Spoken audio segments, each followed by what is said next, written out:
This is a 50 Chev, and it belonged to one of our truck drivers. And my dad, he traded in on a newer Chevy, and my dad bought this for me when I was 15 years old. And the first day I started taking it apart, taking the chrome off it and customizing it and everything. And I spent $1,700, everything I made for 3 or 4 years, and customized it, and painting and everything. And then I sold it, and I bought it back years later for $3. It was junk. It was nothing. It was just totally. It should have been thrown away, but I decided to hang on to it. There was pieces missing and no running gear, no motor. It was really a rough shape, but I had spread the word that if anybody ever sold it, I wanted to buy it back. Well, a guy had it, and he was going to take it to the junkyard, and he heard that I wanted it, and he called me. And I said, yeah, I'd like to buy it. I said, what do you want for it? And he said, $2.98. So that's what I gave him. He was joking, and I was serious. And I wish I would have kept the check now today, because it'd be kind of neat.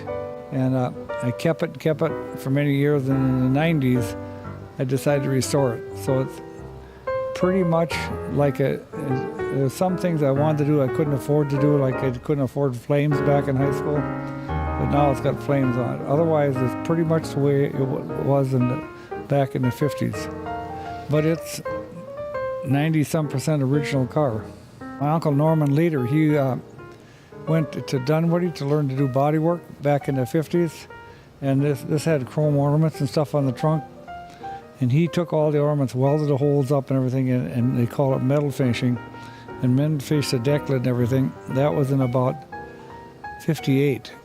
And when we restored it in the 90s, his body work stayed there. We didn't touch anything. So that's very, very old body work. And then another uncle of mine painted a little Chinaman on the side. And everybody named their cars something. They always had names back in the 50s, and hung low with it because it's lowered. And we copied that and airbrushed it on this time. And before he died, he was out here looking at it, and there's no brush marks on it because it's airbrushed. And I told him that that's what he did back in the 50s, and he looked at it real quick. He says, that's not my work. I said, no, I know it's not yours. It's a duplicate. But he could tell by looking at it that it wasn't his.